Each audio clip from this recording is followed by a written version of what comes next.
What if Godzilla suddenly appeared in Warhammer 40K? The question began in fire, and it ends in silence.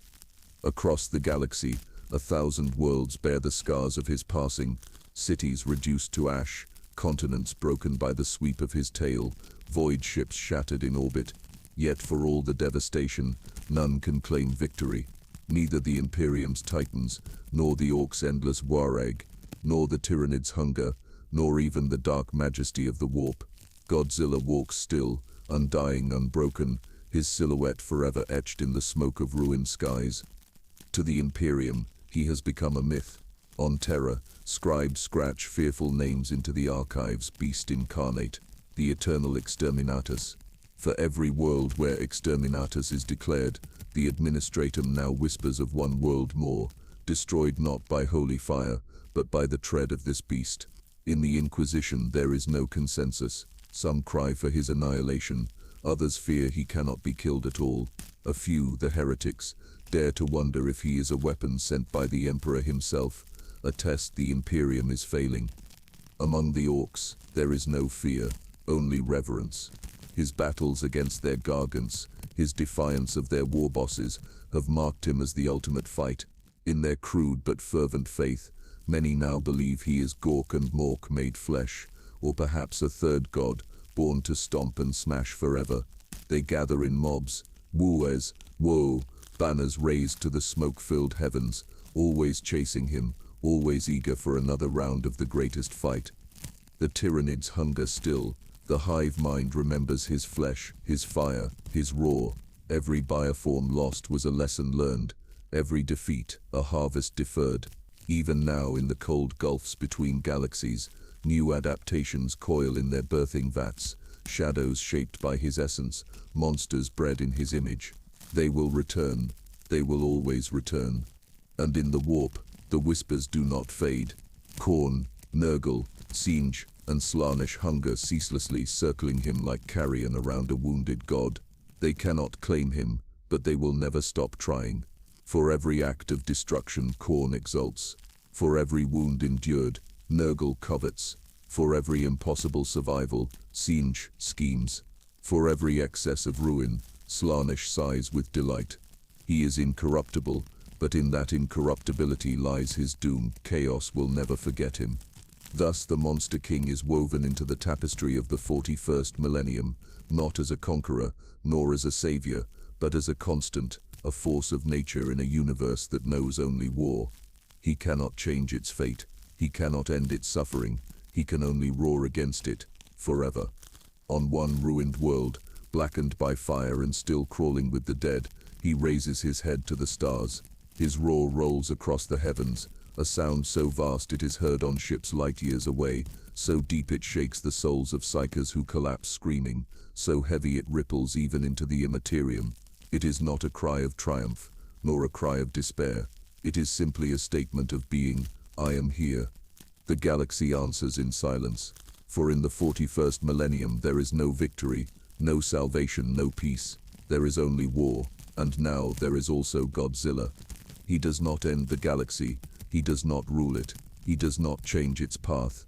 He becomes part of it, as inevitable as death, as eternal as night. Worlds will rise and fall. Empires will burn and rebuild. Daemons will laugh and gods will scheme. But always somewhere in the darkness, a colossal shadow will move, and the ground will tremble, and a roar will echo. The Imperium calls him curse. The Orks call him fight. The Tyranids call him prey. The Ruinous Powers call him prize, but he does not care for names. He does not care for thrones or chains. He simply walks. A roar in eternal night. And in the grim darkness of the far future, that is all that remains. There are places where even the Tyranids hesitate to hunt, places where reality frays and the air tastes of madness, where the screams of the damned are not echoes of memory, but the very air one breathes. The warp, that eternal ocean of raw emotion and nightmare, has watched Godzilla since the moment his roar split the stars. His fury rippled across the immaterium like a beacon, and in that sound the chaos gods stirred. Khorne was the first to take notice. In the endless skull thrones of his brass citadel, the blood god rose from his throne and bellowed approval. For every legion burned, for every titan sundered, for every world shattered beneath Godzilla's tread, Khorne roared with delight. Here was slaughter, not for survival, not for greed, but as a simple, brutal fact of existence. A beast of pure destruction, a god of carnage that walked without prayer or ritual, embodying the bloodshed Khorne so adored. Nurgle chuckled, bloated laughter rolling through the garden of rot. To him, the creature was beautiful, a festering engine of resilience, a form that endured endless fire and blade yet refused to wither. Godzilla's wounds closed with primal vitality, his flesh healing with unnatural speed. To Grandfather, such fecundity was a promise. If the monster were touched by his hand, he could birth 1 billion plagues in its name, an avatar of decay that would stride forever across the stars. Singe watched with silent glee, his shifting face splitting into 100 smiles. To him, Godzilla was a paradox, a thread of destiny torn loose from another reality, a being that should not exist, yet now stood within the lattice of fate. What could be woven from such a thread? Could the beast be turned, manipulated, bent into the endless schemes of change? Singe's mind spiraled through visions. Godzilla chained as a daemon weapon, Godzilla unleashed as the destroyer of the Imperium, Godzilla corrupted until his atomic fire burned with the hues of sorcery. The possibilities were endless, and he desired them all. And Slanesh trembled with rapture at the sheer excess of his existence. Every step shook continents, every roar shattered worlds, every act was excess incarnate, a symphony of destruction that transcended mortal comprehension. To the Dark Prince he was already divine, a masterpiece of sensation and ruin. To enslave such magnificence, to make that power sing in eternal performance, would be the ultimate ecstasy. Thus the four powers turned their gaze upon him, and the warp boiled with their hunger. Their whispers slithered into the material realm, corrupting mortal minds. Cults arose overnight, worshipping the great beast as a god. Some saw him as Khorne's avatar, the ultimate predator of endless war. Others called him the Plague Brood, the rot titan birthed from Nurgle's womb. Still others named him the Flame of Change, or the Symphony of Excess. The galaxy did not agree on what he was, but the galaxy agreed on one truth: he was more than a beast. It was then that the demons came. The first breaches erupted across the battlefield, still littered with Tyranid corpses. Reality tore open, spilling ichor and fire. Bloodletters charged forth in screaming hordes, their blades thirsting for titanic flesh. Plague-bearers followed, shambling in clouds of pestilence that stained the very ground. Screamers circled the sky like razored comets, while keepers of secrets danced in elegant slaughter. The warp had decided to test him, to tempt him, to see whether the king of monsters could be claimed. Godzilla met them in fury. His claws ripped through bloodthirsters, his tail reduced swarms of daemons to mist. He breathed his atomic fire into the warp itself, and the Imperium shrieked as its denizens burned in a flame not of sorcery, but of nature's wrath. The land convulsed under their struggle, a war not of mortals but of gods and nightmares. But the daemons did not fight alone. From the warp rift emerged a warband of Chaos Space Marines, clad in Baroque armor scrawled with sigils of damnation. They were the Sons of Ruin, a splinter warband whose leaders believed they had been chosen by the gods to leash this new beast. Their lord, a hulking champion of Khorne bound in brass and bloodsteel, declared that Godzilla would be their weapon, their living exterminatus. With chains forged of warp metal, they strode forth, chanting profane hymns to bind the monster king. The battle that followed was grotesque. Warp-forged artillery thundered, daemon engines howled, sorcerers hurled storms of fire and change. Godzilla was struck by chains of immaterial fire, his limbs pulled by unholy anchors that sank into the fabric of reality itself. For a moment he staggered. For a moment it seemed the unthinkable might happen. The king of monsters brought low, bound to the will of chaos. But then he roared. The sound was not mere defiance. It was cataclysm. His bellow shook the warp itself, unraveling the chains, shattering daemons into motes of screaming light. The Chaos Lord, mighty and blood-drenched, was seized in his jaws and torn in half, his offering to the blood god denied. The warband broke, their champions crushed beneath the monster's fury. their sorceries unraveling like smoke in a storm. Yet even as they fell, the whispers did not cease. They coiled around him like serpents, offering power, offering worship, offering the crown of a god. Slaughter forever in my name, roared Khorne. Endure forever in my garden, crooned Nurgle. Burn the Imperium in the hues of destiny, whispered Tzeentch. Be the symphony of ultimate excess, moaned Slaanesh. But Godzilla was too primal, too alien, too absolute to be swayed. His mind knew no bargains, no whispers, no temptations. He could not be corrupted, because corruption required desire, and Godzilla desired nothing but to exist, to fight, to dominate. He was not a man to fall to sin. He was not a god to be worshipped. He was the king of monsters. Still, in denying them, he sealed his fate. For the Ruinous Powers do not forget slights. They do not forgive rejection. They will turn their eyes upon him forevermore, hungering, scheming, testing, tempting. He cannot escape their gaze, for once the gods of the warp notice, they never look away. And so, though he resists them, he is bound to their war. His steps echo not only in the material realm, but in the Imperium, each roar a challenge, hurled at the thrones of chaos. The daemons may have been driven back, the warband may lie in ruins, but the chaos gods smile still, for they know a truth older than the Imperium itself. In the 41st millennium, all things serve chaos in time. And though Godzilla stands unclaimed, the warp waits. The next battle will come, and the next, until either he falls, or the galaxy burns with him. From the cold gulfs between galaxies, where light itself flees into silence, something stirs. The Tyranids are coming. 1,000 tendrils of the hive mind reach across the void, hungering, searching, consuming. They do not hear the desperate cries of mortals. They do not feel awe before gods or fear before daemons. They only know hunger. And in the echoing resonance of Godzilla's roars, they hear something new, something vast, something alive with power beyond comprehension.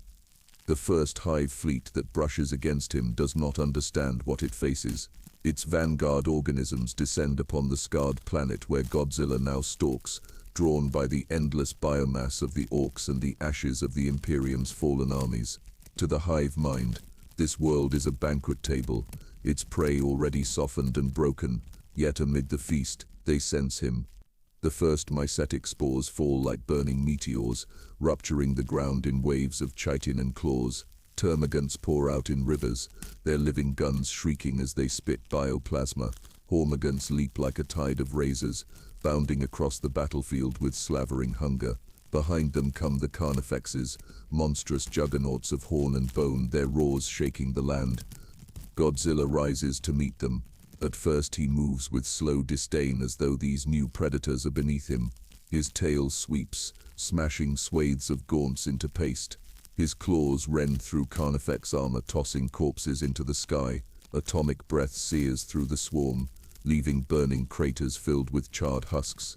For a moment it seems as though the king of monsters is untouchable, a primal fury against which even the great devourer can make no claim. But the Tyranids are not orcs. They do not break when their kin fall. They do not despair before impossible odds. For each swarm that burns, another takes its place. For every Carnifex crushed, two more emerge, guided by synapse minds beyond mortal comprehension. And with each death the hive mind learns. It studies. It adapts. The first hive tyrant comes striding across the battlefield, wings spread wide, psychic power rippling across the ruined cityscape. Its mind lashes out, tendrils of psychic command seeking to snare Godzilla's thoughts, to bind his fury to the will of the swarm. For an instant there is tension. The monster falters, his mind clouded by the alien intrusion. But then his roar explodes across the aether, a sound so primal and vast it tears through the psychic net like fire through cobwebs. The hive tyrant recoils, its skull bursting under the backlash as its connection to the hive mind shatters. The Orks cheered when they died. The Imperium prayed when they faced him. The Tyranids do neither. They only push harder. Above the planet, the first hive ships arrive. Great, organic leviathans drift through the void, their tendrils writhing, their maws opening to unleash yet more spores. Godzilla tilts his head skyward, sensing them, his dorsal plates glowing with an ominous blue light. He roars into the heavens, a challenge no beast has ever made before. The swarm answers. Pyovores launch spore mines in barrages that rain across his back. Zoanthropes unleash beams of concentrated warp energy that strike against his hide. Trigons erupt from beneath the earth, their titanic forms coiling and striking like serpents. Even Godzilla is pressed, buried beneath the sheer endless tide of claws and teeth. His flesh bleeds, his roars falter. For the first time he is tested not by crude machines or mortal armies, but by predators as ancient and merciless as himself. Then comes the retaliation. With a bellow that shakes the crust of the planet, Godzilla unleashes a nuclear pulse, a shockwave of atomic fire exploding outward from his body. The ground splits. Tyranids by the thousands are vaporized, their forms reduced to nothing in the burning blast. Carnifexes topple, their shells melting. Sky swarms of gargoyles ignite mid-flight, raining burning corpses across the battlefield. But the hive mind does not relent. It shifts its strategy. From the depths of the hive fleet come new horrors, creatures bred in minutes, sculpted by the swarm's will to answer this foe. Bio-titans larger than cities stride forth, their limbs ending in scything talons longer than imperial tanks. One hurls itself into Godzilla, its talon slicing through his shoulder, spraying ichor into the wind. Another clamps its jaws upon his arm, bone grinding against indestructible scale. Godzilla howls in rage, tearing one bio-titan apart with his claws, biting another until its head bursts in a spray of acid. Yet still more come. Every wound he suffers, the hive mind records. Every blast of atomic fire, it studies. Even as he kills them, he is teaching them how to kill him. The true horror dawns when the hive mind's intent becomes clear. It does not merely wish to slay him, it seeks to consume him, to absorb his genetic essence, to weave his strength, his resilience, his atomic fury, into its own infinite flesh. The Tyranids do not see a god, they see food, and in that food, evolution. Above, the hive ships descend lower, tendrils reaching toward the surface to drink of biomass. Godzilla raises his head, his spines glowing brighter, until the land itself trembles in anticipation. He unleashes his full fury, a beam of atomic fire so vast it rips through the sky, striking a hive ship with the force of an orbital bombardment. The vessel splits in half, its burning carcass falling through the clouds like a second sun. The swarm falters. The psychic cry of a dying hive ship reverberates through the network, disorienting the ground forces. Godzilla presses his attack, his breath carving through the skies, his claws rending bio-titans apart. Yet even as he triumphs, the hive mind lingers, watching, learning. It is patient. It knows it can lose 1,000 worlds if it means it will someday claim this prize. And deep within the warp shadows of the galaxy, where the greatest tendrils of the Devourer stir, something vast begins to awaken, a shadow within the shadow. The hive mind has found its ultimate prey. One day it will return for him. One day it will not come with a single fleet, but with the full might of the great Devourer, ready to remake itself in his image. For now the Monster King stands victorious, roaring his defiance into the void. But his triumph carries no peace, for in the grimdark galaxy of the far future, every victory is only a prelude to greater wars, and Godzilla's presence has awakened hungers that can never be sated. The Tyranids have marked him, and once marked, there is no escape. The Orks hear of him first in rumor, in garbled vox screams carried across the void. Stories of a beast, larger than titans, a walking mountain with jaws that could swallow gargants whole. To the Imperium, this monster is apocalypse. To the Orks it is something far greater. It is fun. In their ramshackle holds, across worlds blackened by endless war, the greenskins erupt in laughter and challenge. Mech boys sketch crude diagrams of proper big stompers, inspired by the towering lizard they've never seen. War bosses argue and brawl over who will be the first to crump the monster. To the Orks, this is no threat to be purged. It is the biggest, best fight the galaxy has ever promised them. And so the WAAG gathers. 1,000 rocks blast from the void like asteroids loosed from their orbits.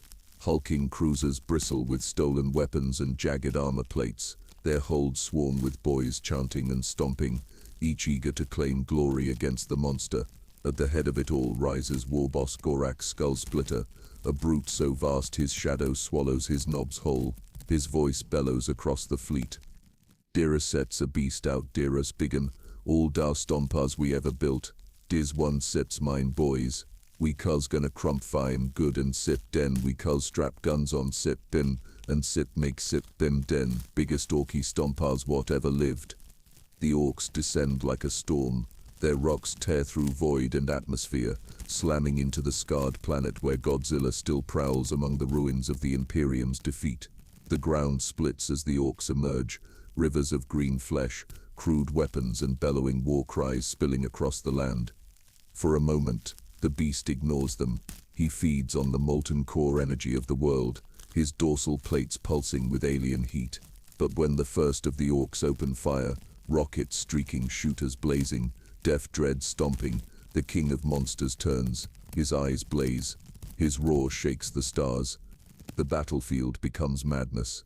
Orcs pour forward in endless waves, heedless of casualties, their laughter rising even as their bodies are torn apart.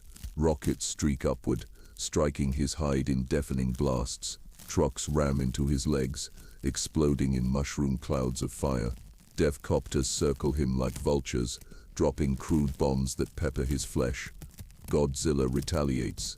His tail lashes, flattening mobs in swaths, sending armored wagons tumbling like children's toys. His atomic breath cuts through ranks of boys, incinerating thousands in a searing wall of fire. Yet the orcs only howl louder, their cries of boys-oh, shaking the sky, for in every death they see only the promise of a better fight. And then come the Gargants, colossal orc war machines, towers of scrap and steel riveted together, belching smoke and fire from their guns. One Gargant raises a massive claw, striking against Godzilla's shoulder with the force of an earthquake.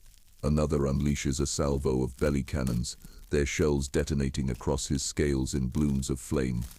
For the first time since his arrival, Godzilla finds himself surrounded by foes who match his scale. His claws rake, tearing plates from the Gargants, spilling oil and fire. His jaws crush through a cockpit, silencing the crew within. But for each machine he topples, another rises, for the orcs' hunger for battle is without end. The clash is apocalyptic. Steel titans of crude orc design hammer against ancient flesh, while mobs swarm at his feet in tides of green. Godzilla roars, unleashing a pulse of nuclear fury that shatters gargants and vaporizes boys by the thousand. Yet still the orcs come, their laughter echoing even as they burn. Warboss Skullsplitter himself leads the charge atop his mega gargant, a monstrosity of riveted iron bristling with stolen Imperial cannons and crude plasma burners. Standing on its crown, clad in plates of iron thicker than tank armor, the Warboss bellows a challenge that shakes the field. Oi, you big lizard thing. Dis was AAG, das is for you ya zoggin set squig. Come on a set face Gorak Skullsplitter, da biggest boss there ever was. Godzilla answers. His gaze fixes on the Warboss, his spines igniting with molten fire. With a roar that shatters the sound barrier, he charges. The Mega Gargant fires everything. Macro cannons, zap guns, missiles by the hundred. But still the beast comes, cutting through the storm with primal inevitability. The collision is cataclysm. Godzilla's body slams against the Mega Gargant, claws rending through steel, jaws tearing into its smoking hull. Skullsplitter swings his power claw the size of a battle tank, striking into Godzilla's neck with a thunderous blow that sends blood spraying. The orcs howl with ecstasy, chanting louder as their warboss lands the strike of legends. But Godzilla does not fall. His atomic breath bursts point blank, engulfing the Mega Gargant in apocalyptic fire. Armor melts, weapons detonate. Orcs are reduced to ash as their idol collapses beneath them. In its death, the Mega Gargant explodes like a dying star, the blast wave leveling mountains. From the wreckage crawls Skullsplitter, half his armor melted, one arm torn away, his laughter rising even through blood and ruin. He bellows defiance to the end, swinging his claw once more, only to be crushed beneath Godzilla's foot, his laughter silenced at last. The WAA does not end in despair. Even as their war boss falls, the Orks only grow louder. His death is not a defeat, but the greatest tale they will ever tell. To them, Godzilla is not a monster to be slain, but the ultimate rival, the one foe worth uniting against. And so the legend spreads. Across the stars, Orks turn their gaze toward him, hungry for their chance at glory. The Imperium may see a cataclysm, the Orks see destiny. To them, the king of monsters is no abomination. He is the greatest fight in the galaxy, and until the stars burn out, the WAAGO will never stop hunting him. The Imperium does not hesitate. In the grim darkness of the 41st millennium, hesitation is death, and mercy is heresy. The moment reports of the colossal beast reach Terra, the High Lords of the Imperium gather in their shadowed halls. Grainy Vox recordings and Auspex images flicker across hololith projectors, showing a shape that blots out cities, a roar that silences entire fleets, and atomic fire that turns fortresses to molten slag. The conclusion is immediate, absolute. This monstrosity is no gift, no miracle, no misunderstood ally.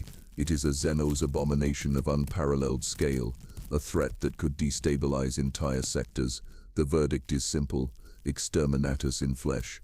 From the forge worlds of Mars to the fortress monasteries of the Adeptus Astartes, orders are issued. Regiments of the Astra Militarum are mobilized, their billions of conscripts thrown into the maw of war. Titans, god machines that stride taller than spires, are diverted from their crusades to march against the intruder. The Navy recalls its fleets, steel leviathans bristling with torpedoes and lance batteries, and among the stars, the Adeptus Astartes prepare their holy war. It begins with the Guard. On the broken world where Godzilla has planted his wrath, dropships descend by the thousand, vomiting forth ranks of soldiers clad in flak and steel. Their banners flutter in toxic winds, each squad chanting the Emperor's name as they take position. Artillery lines form a horizon of death, basilisks and earthshakers raising their barrels toward the beast. Godzilla, however, does not flee. He does not cower as smaller creatures might before the thunder of cannons. He turns his vast, scarred head toward the soldiers and simply watches. For a heartbeat, the battlefield holds its breath. Then the order is given. The sky becomes fire, shells scream overhead, missiles streak upward, last bolts flash in blinding barrages. 1,000 detonations engulf Godzilla in rolling flame and choking dust. The ground quakes under the fury of mankind's might. Entire mountain ranges collapse from the shock. Officers declare the target annihilated. But then, a sound tears through the smoke, a sound like worlds breaking. His roar. Godzilla strides forward from the inferno, scales glowing with absorbed energy, his spines shimmering with a baleful blue light. What had been intended as annihilation has only angered him. He answers their fury with his own.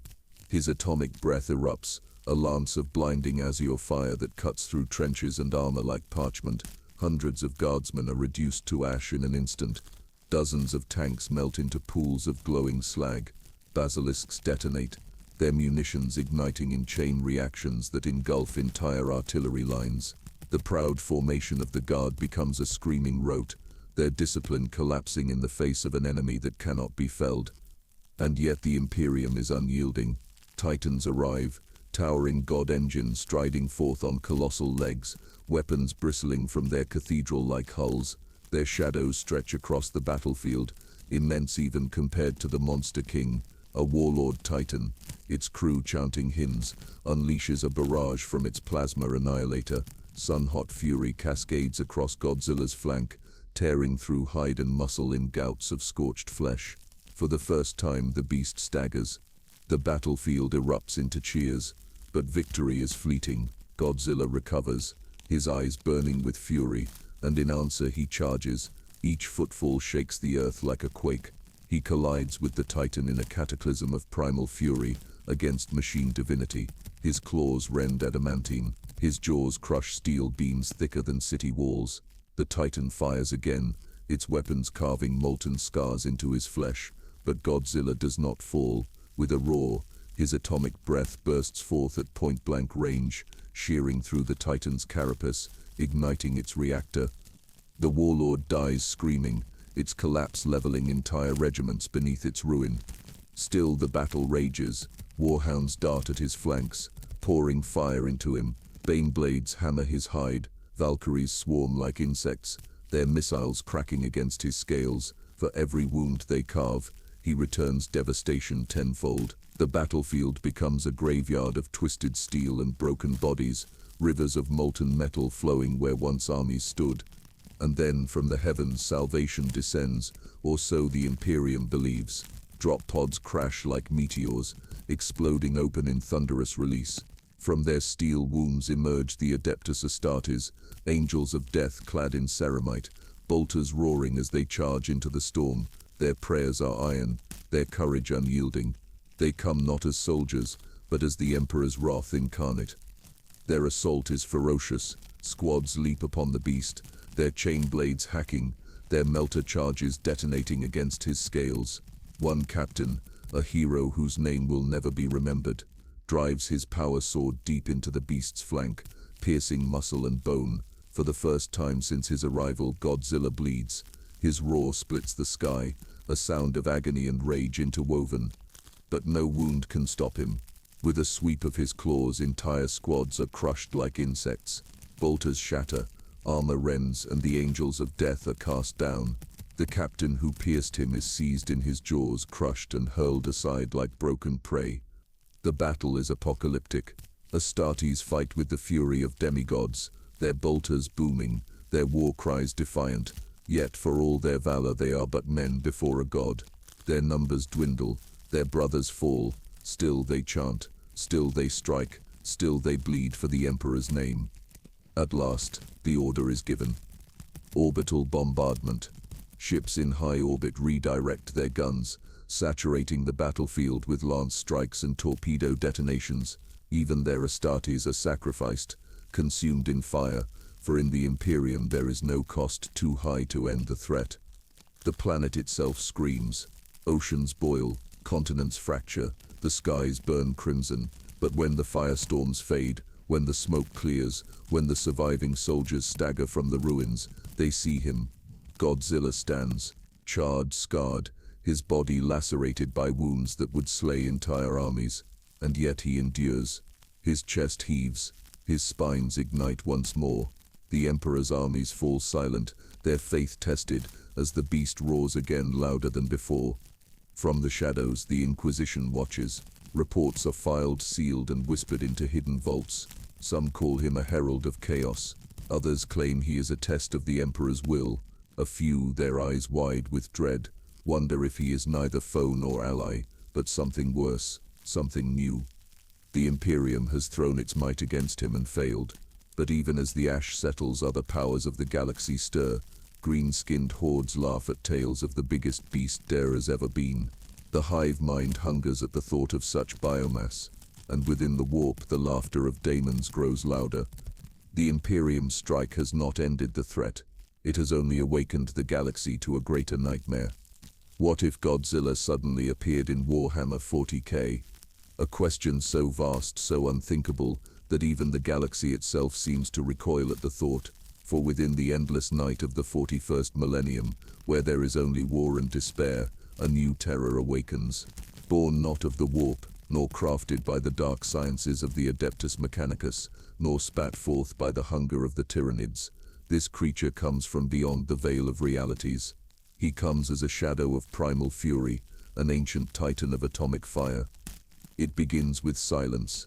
Across the stars in a forgotten system on the edge of the segmentum obscurus, Auspex screens flicker, astropaths cry out in agony, their minds flooded with images of scales that shimmer like obsidian mountains, eyes that blaze like molten suns. Void-born seers whisper of a storm, not of warp energy, but of something older, something that carries the raw pulse of the earth itself. And then, the silence is broken by a roar. The sound is not heard but felt, a vibration so deep it tears through hull plating, ruptures vox communions, and drowns out the choir of the Astronomicon for a heartbeat too long. Across a dozen worlds, children weep and soldiers fall to their knees, for though none understand the origin of the sound, all instinctively know its meaning. A predator has entered their universe. A king has come to claim his throne. From the void between realities, The rift opens like a wound, and through it crashes the monstrous form of Godzilla. His body, scarred by wars unrecorded by man, radiates a glow of seething molten energy. Each step as he emerges onto alien soil shakes the crust of the world. Where his claws carve the earth, rivers boil. Where his tail sweeps, forests fall. His spines ignite with a baleful blue light that casts long shadows across mountains, as though the planet itself kneels in his presence. The Imperium is the first to see him. Imperial Navy picket ships, circling the system's edges, identify an anomaly that dwarfs their readings. To the officers on deck, he is no mere xenos beast. He is a nightmare of flesh and fury, a silhouette so vast it eclipses their senses. The order is given. Fire. Lances of sun-hot energy spear downward, striking Godzilla's hide. The ground ruptures, firestorms consuming the plains, but when the smoke clears, he stands, not weakened, not slowed, merely angered. His reptilian eyes glare skyward, as though daring the heavens themselves to try again. He answers their defiance with his own. His spines blaze, light pouring from them in a rhythmic pulse, building, until the air itself screams. Then, with a bellow of fury, he unleashes his atomic breath. The beam tears through the void, a torrent of destructive fire that obliterates the descending strikes of the Navy, melting their armor into slag before consuming the ships themselves. 1,000 crewmen scream prayers to the Emperor as their vessels ignite in atomic flame, falling to the surface like burning meteors. On the worlds below, the people gaze upward in horror. To the faithful of the Imperium, this is no accident, no mere intrusion. This is punishment, a divine scourge unleashed upon them for sins they cannot name. Rumors spread like wildfire. Some claim he is the beast of terror, reborn in vengeance. Others whisper he is the Emperor's judgment, sent to cleanse the impure. Still others fear he is a daemon of chaos, given monstrous flesh and loosed upon mankind. The first cities fall swiftly. Godzilla's steps are cataclysm. Towers collapse at his passing. Cathedrals that have stood for millennia crumble as though made of sand. The shrieking masses flee in terror, but there is no place safe from him. For Godzilla is not an assassin's blade nor a tyrant's decree. He is nature-given monstrous form, the living embodiment of annihilation. The Adeptus Ministorum cries out for vengeance. The Ordo Xenos takes note, their agents whispering of an anomaly too vast to ignore. Already the Inquisition debates his classification, Xenos abomination, or warp-born daemon, yet all are united on one truth. He cannot be allowed to endure. And yet whispers ripple through the Imperium. Daemons screech and sorcerers murmur. What is this beast that walks the stars but does not reek of the warp? How does he stand unmoved by the tides of chaos, his mind untouched by the whispers that corrupt all flesh? Could such a creature be bound? Could such a monster serve? The galaxy takes its first shuddering breath of fear, for in the endless night of the 41st millennium, where mankind clings to survival against horrors unending, a new nightmare has arrived. One that cannot be reasoned with, one that cannot be corrupted, one that will not stop. The stage is set for a war unlike any before. The Imperium believes they face a beast, a threat to be culled by bolter and blade. The Orks will see him as the greatest foe their he has ever known. The Tyranids, when they stir, will hunger for his flesh and power, and chaos will covet his incorruptible essence. But for now, in the smoldering ruins of a once proud world, Godzilla raises his head, his roar echoing across the stars. A sound of defiance, a declaration of war, a reminder that even in a universe defined by unending conflict, there are still forces beyond imagination. And so begins the tale of the King of Monsters in the grim darkness of the far future.